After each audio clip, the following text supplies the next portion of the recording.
Carlos Ancelotti, enfim, estreia na seleção brasileira. Vamos acompanhar passo a passo o que diz vários comentaristas sobre essa estreia tão esperada.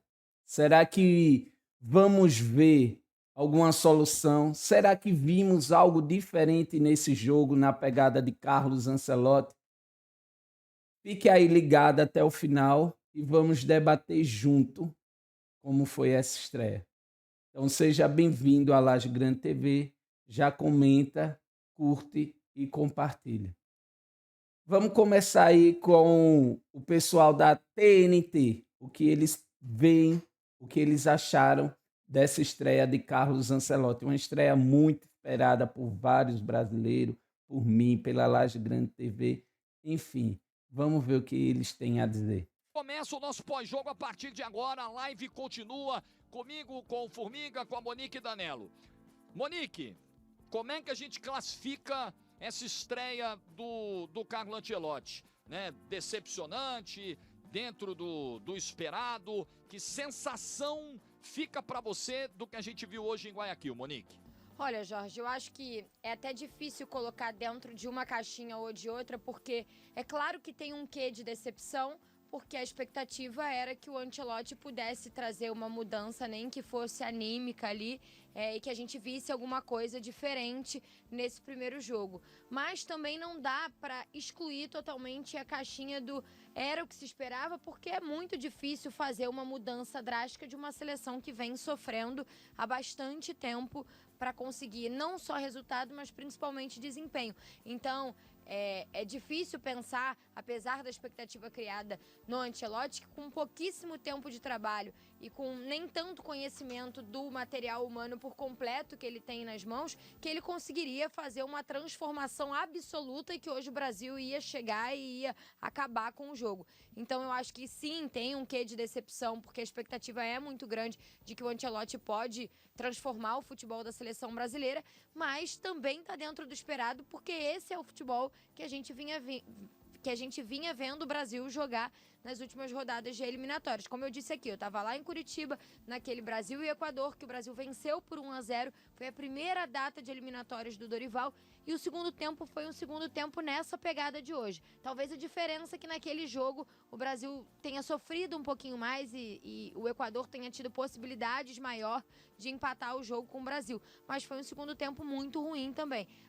Vamos tirar alguma coisa de positivo? O Brasil não tomou gols hoje, conseguiu suportar bem a pressão, dizer que o Equador pode até ter dominado em termos de ter a bola, de ter volume, mas dizer que o Equador ameaçou o Alisson ou que chegou tanto assim no gol do Brasil, acho que não. Foi um time que conseguiu suportar ali a pressão, mas é muito pouco, né, Jorge? Muito pouco pro que a gente quer ver da seleção brasileira. E tem um item muito importante aí que eu queria extrair do teu comentário, que eu acho que deixa claro como não se deixou legado algum do trabalho anterior para esse, né? A Monique é muito feliz quando diz o que a gente viu hoje era o que a gente vinha vendo a seleção fazer. Não teve nada de diferente. Por quê? Porque o Ancelotti chegou, deu 2 treinos e foi para lá. Não tinha muito tempo para conseguir uma revolução, né?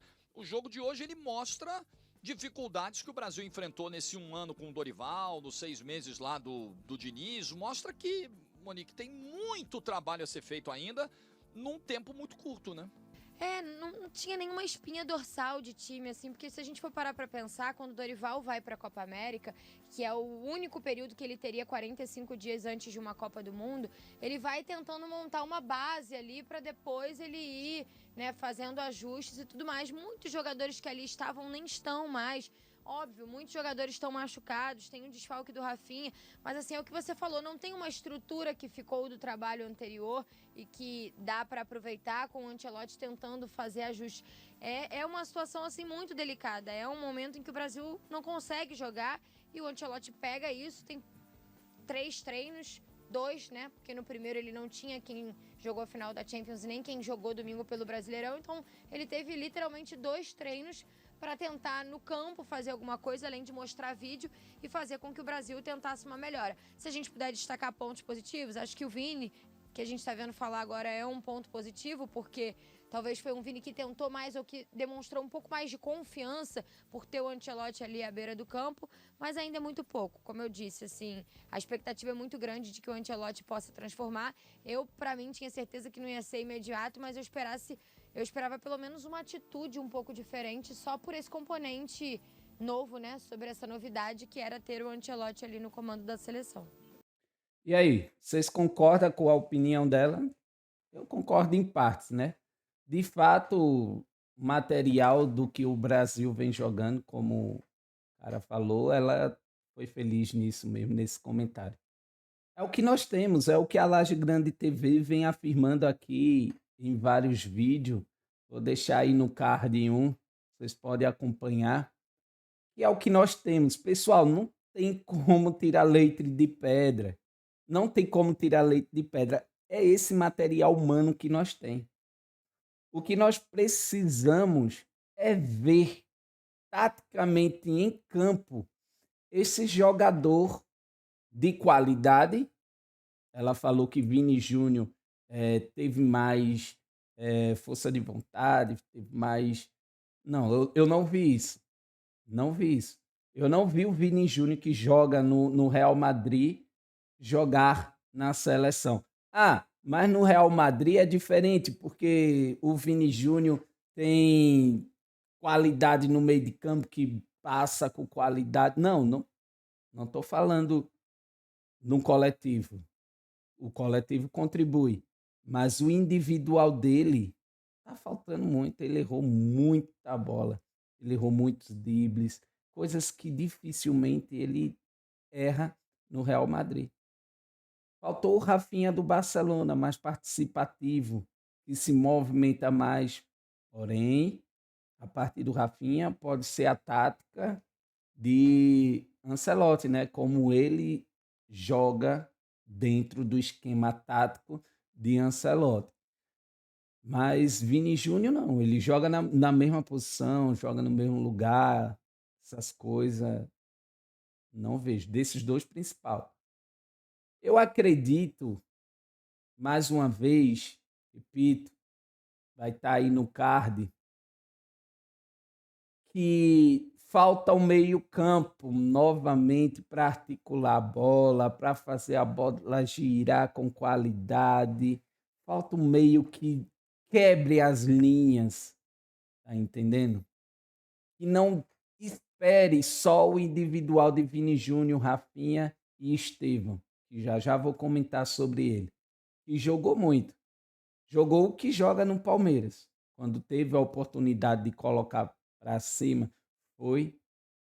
Algumas ele não conseguiu, muitas, né? Na verdade, algumas não, muitas ele não conseguiu fazer aquele drible, puxar para a esquerda, que é o forte dele ali na grande área, e bater, não consegui, não vi ele fazendo isso nenhuma vez. Pode ter sido porque foi estreia para ele como titular também na seleção e pesou, né? Pode ter pesado, é um menino, é um menino. Então pode ter pesado ali, mas foi bom Ancelotti ter colocado, porque com isso vai gerando confiança, vai lapidando aquela joia, né, até a Copa ou para as próximas Copas que virão por ele ser novo. Mas faltou muito, muito. Eu nunca vi em jogos nenhum. Já vi a seleção perder para o Equador de 1-0, que foi em 2004. Mas o Brasil estava jogando. O Brasil estava demonstrando, colocando o Equador no bolso e nós vimos dois times truncados, cara. Para mim, o Equador jogou bem mais que a seleção brasileira. Isso justifica o porquê o Equador está em segundo lugar, né? Isso mostra porque o Equador está a posições à frente da seleção brasileira. Mas é isso, pessoal. Vamos ver outros comentários aqui. Mais um comentário. E ver no que dá, né, a nossa seleção brasileira.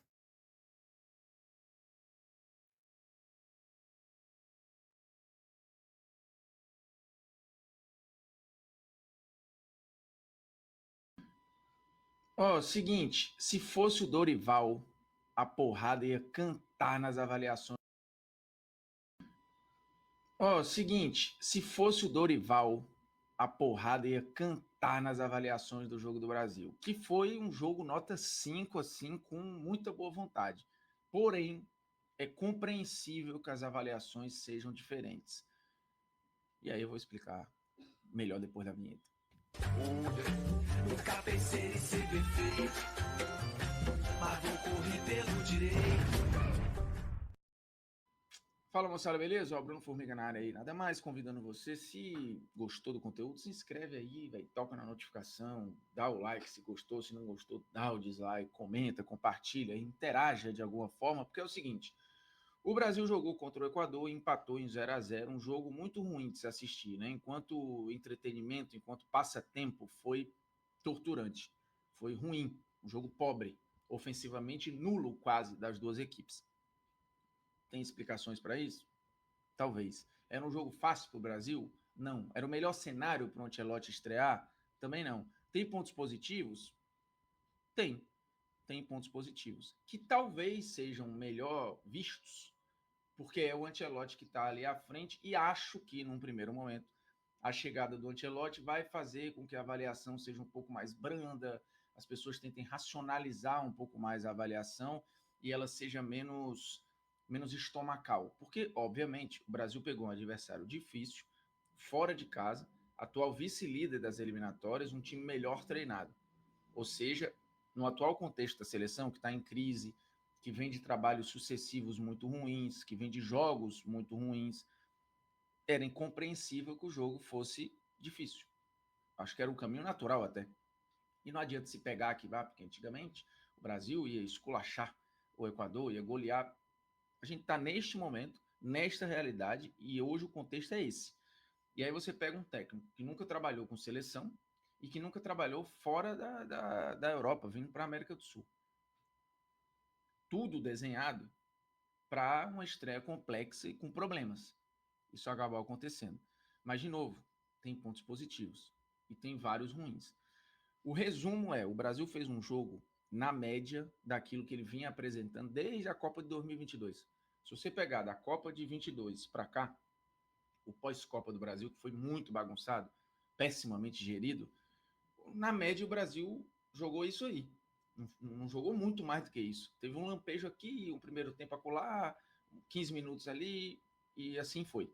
No geral, o Brasil jogou isso aí. Então, o que o Brasil apresentou no geral não foi muito diferente do que já vinha apresentando com outros treinadores, seja com o Ramon, seja com o Dorival, seja com o Diniz. E não teve legado nenhum, né? Não teve passagem de bastão de nada para nada. Então o Ancelotti pegou um trabalho que basicamente começa do zero. E começa do zero para ele também, porque ele está entendendo como é que se trabalha com seleção, tendo menos tempo para lidar com jogadores e tal. Mas, repito, um jogo ruim e que o Brasil acho que pode comemorar é forte, mas achar bom um ponto. É que num outro contexto, talvez sem o Ancelotti, a gente nem conseguisse. E aí eu vou deixar o recadinho aqui na tela fixo, para você baixar o SofaScore, eu vou usar já já ali para a gente ver um pouco da escalação, fazer uma avaliação geral de algumas figuras. Então é o seguinte, vamos lá. Como é que o Brasil se portou diante do Equador? O Equador, que de novo, neste momento é um time melhor treinado do que o Brasil. Mas o Brasil jogou com Alisson, Wanderson, Marquinhos, o Alexandro, que a gente chamou de Alex, e o Alexandro do Flamengo, Casemiro na base do meio-campo, Bruno Guimarães e Gerson, Vinícius na esquerda e Charleston por dentro, Estevão pelo lado direito. O que eu acho que escapou aqui, que dá para ser uma boa avaliação? A linha defensiva toda foi muito bem orquestrada, compacta, e tem na proteção do Casemiro, que acho que fez um jogo muito bom. Muito bom. Inclusive no SofaScore teve a melhor nota do Brasil e teve a melhor nota do jogo, né? O Hincapié e o Casemiro tiveram as melhores notas pela avaliação do SofaScore. Duelos ganhos, o Casemiro ganhou quase todos, pelo alto e por baixo. Muita interceptação, muita roubada de bola, quase 80% de passe certo. Defensivamente, entregou muito para melhorar essa percepção de um Brasil mais seguro. Então, acho que a volta do Casemiro está justificada que o time é melhor com ele do que sem ele. Inclusive, do pós-Copa para cá, o Brasil teve muita dificuldade de encontrar esses 5, né? E tentamos várias figuras diferentes, o próprio Bruno Guimarães, o Gerson já fez esse papel, o André já fez esse papel, né? O João Gomes já fez esse papel, mas ninguém, acho que chegou nem perto da eficiência, da segurança, da experiência que tem o Casemiro, que inclusive mostrou um espírito de liderança muito bom, né? Gritando, chamando e tentando, fazendo pressão no árbitro. Não é só o Marquinhos, que é, por ser capitão, o líder desse time. O Brasil tem alguns líderes e, obviamente, o Casemiro é um deles. Então, acho que todo o sistema defensivo foi bem. Né? O Wanderson defensivamente foi muito bem, o Alexandre acho que defensivamente foi muito bem. O Brasil pouco tomou susto, né? Mesmo o Equador tendo mais posse em alguns momentos, mais volume, posses de bola longas, ficava ali 30 segundos, 1 minuto e meio trocando passes, até porque o Brasil descia as linhas de marcação para esticar campo depois em velocidade. Né? O Ancelotti tem 2 princípios muito importantes: controle de meio campo e contra-ataque. Contra-ataque do Brasil, acho que em alguns momentos, poucos, o Brasil até conseguiu alguma coisa. O controle de meio campo não teve nenhum, e eu vou chegar nisso já já. Inclusive, se a gente olhar o posicionamento médio dos jogadores, a gente vai ver um Brasil com uma linha bem baixa, né? Olha isso aqui, ó. O posicionamento médio dos jogadores, o Vinícius esticado aqui como uma flecha pelo lado esquerdo, no geral, o Brasil do meio para trás, né? Uma marcação em bloco médio ali, o que obviamente fazia com que o Equador tivesse mais posse, e posse, repito, mais longas, por mais momentos. Mas, de novo, Casemiro e a linha defensiva, eu acho que esse pessoal todo foi bem. O Alisson é difícil fazer uma avaliação porque ele foi pouquíssimo usado. O Gerson eu gostei bastante no primeiro tempo, no segundo acho que caiu muito. O Bruno Guimarães acho que fez outro jogo abaixo. O Estevão foi bem em parte do primeiro tempo ali até os 30. E depois acho que no segundo tempo teve uma queda física. O Richarlison acho que foi o pior do Brasil. E aqui não vou fulanizar nem individualizar a atuação ruim da equipe, que ofensivamente foi muito pobre, e passa por um Richarlison que ficou ilhado também, né? Não dá nem para dizer que ele tem culpa, mas as poucas vezes em que ele precisava fazer um pivô, carimbar, gerar jogo, ele não conseguia. E o Vinícius, ofensivamente, foi a peça que mais criou, né? Disparadamente, o jogador que mais fluiu no jogo ali pelo lado, gerou situações muito boas ali, um passe para o próprio Richarlison, que acabou furando, depois uma bola que o Gerson faz o corta-luz, o Casemiro chega batendo. Duelos individuais ele ganhou quase todos, né? Ele incomodou bastante ali o Ordões. O Angulo, inclusive, foi substituído no intervalo, pouco depois, para a entrada de um jogador que tem características de um pouco mais de marcação, para monitorar mais o Vinícius Júnior. Então, acho que o Vinícius ele é uma boa notícia. Ele não parecia tão afobado, ele não parecia tão. Ele parecia mais seguro para tentar as jogadas e fluir um pouco mais como ele flui no Real Madrid. De novo, o Ancelotti claramente acho que tentou ganhar campo recuando a sua marcação para estilingar em velocidade. O Brasil só teve isso de construção, de criação ofensiva, ora com o Estevão, ora com o Vinícius, depois o Martinelli entrou ali, mas difícil fazer uma avaliação, Matheus Cunha também. Andreas Pereira e Andrei, muito pouco tempo em campo, mas gostaria de vê-los mais, porque acho que eles podem dar uma dinâmica interessante ao meio. Agora, o meio-campo do Brasil não teve controle nenhum de nenhuma ação, né? Nenhuma ação. Não conseguiu ter posse, não conseguiu ter superioridade numérica, não conseguiu ganhar fisicamente os duelos, e isso fez com que o Brasil ofensivamente fosse muito pobre só nessas inversões ou num jogo mais direto. E o Brasil poderia ter ganho o jogo, tá? Primeiro tempo a gente teve ali 2 boas chances, no segundo também a gente poderia ter ganho o jogo. O Alisson, repito, mal foi acionado, o que é um bom sinal. Defensivamente houve uma evolução. Bom, pessoal, esse foi alguns comentários, principalmente técnico, agora que a gente analisa junto com o Bruno Fumi, que, cara, é complicado até falar, mas se pegar o SofaScore aqui, a imagem, aproveitando, cara tá certo aqui quando diz que Richarlison não, parece que não foi para o jogo, tá?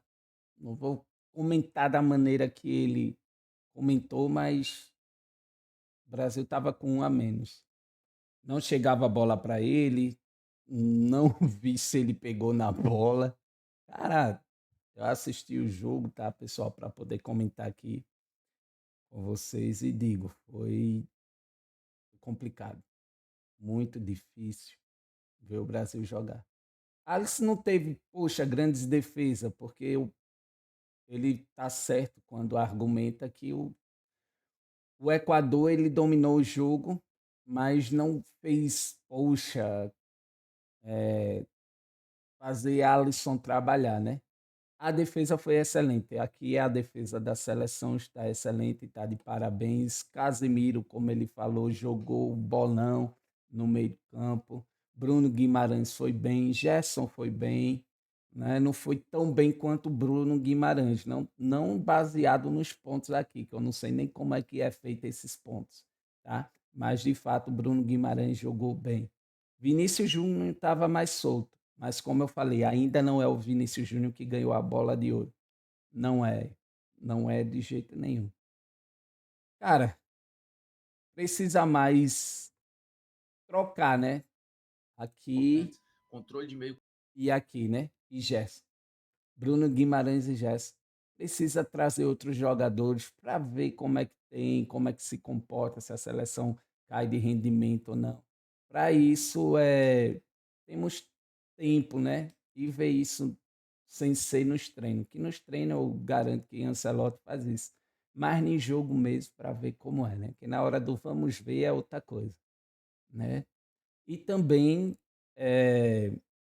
ver no ataque, né?